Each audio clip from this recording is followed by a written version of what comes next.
Nous sommes invités à dépasser tout ce qui nous oppose pour nous ouvrir à Jésus, présent au milieu de nous qui formons cette assemblée.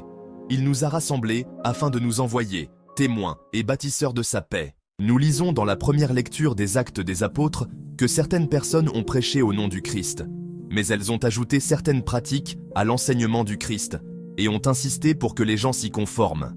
Ces pratiques supplémentaires ont créé des tensions au sein de la communauté chrétienne naissante. Les saints Paul et Barnabé et la communauté ne sont pas satisfaits de cela. Ils estiment que ces ajouts ne sont pas nécessaires et pourraient même détourner les fidèles de la véritable essence de l'enseignement du Christ. Ils décident donc d'envoyer Paul et Barnabé, accompagnés d'autres membres de la communauté, pour discuter de cette question cruciale avec les apôtres à Jérusalem. Le voyage est long et ardu, mais ils sont déterminés à protéger la pureté de la foi. Ils ne veulent trop pas que les fondements de la foi soient perdus ou salis par des lois inutiles. Les discussions à Jérusalem sont intenses, mais tous partagent le même objectif: préserver l'intégrité de l'enseignement du Christ. Finalement, les apôtres de Jérusalem écrivent une lettre aux fidèles expliquant leur décision. Cette lettre est rédigée avec soin pour clarifier les points de désaccord et renforcer l'unité de la communauté. Ils confient cette lettre à Paul et à ses compagnons qui la reçoivent avec gratitude. Cette lettre devient un symbole d'unité et de clarté pour tous les fidèles. Aujourd'hui encore, notre deuxième lecture parle de la nouvelle Jérusalem que Dieu a créée. La nouvelle ville n'aura pas de temple, car Dieu lui-même vivra au milieu de la ville.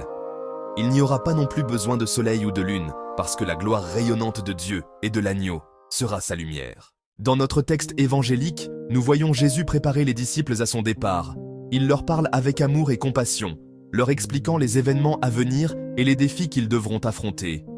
Jésus sait que son temps sur terre touche à sa fin, mais il veut s'assurer que ses disciples ne se sentent pas abandonnés. Mais les réconfortant en sachant que lorsqu'il sera parti, il enverra le Saint-Esprit.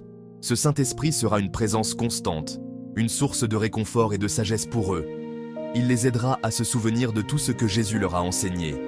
Qui sera leur guide et leur force? Ce même Saint-Esprit a été donné à chacun de nous, nous offrant la même guidance et la même force. Dans nos moments de doute et de faiblesse, nous pouvons nous tourner vers l'Esprit pour trouver la clarté et le courage. Et est toujours avec nous pour nous guider et nous fortifier si nous demandons son aide. L'Esprit nous conduira à la nouvelle Jérusalem, un lieu de paix et de bonheur éternel, où nous vivrons à jamais dans la présence de Dieu. Cette promesse de vie éternelle est une source d'espoir et de joie pour tous les croyants. Toi qui fais toutes choses nouvelles, toi qui apportes la lumière dans nos vies, Dieu très bon, reste auprès de ton peuple, guide-nous dans nos moments de doute et de désespoir, car sans toi, notre vie tombe en ruine.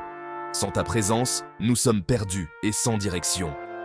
Fais passer à une vie nouvelle ceux que tu as rassemblés, renouvelle nos cœurs et nos esprits, pour qu'ils deviennent porteurs de ta paix, qu'ils répandent ton amour et ta compassion partout où ils vont. Qu'à leur amour fraternel, ils soient reconnus comme les disciples de Jésus, ton Fils, notre Seigneur.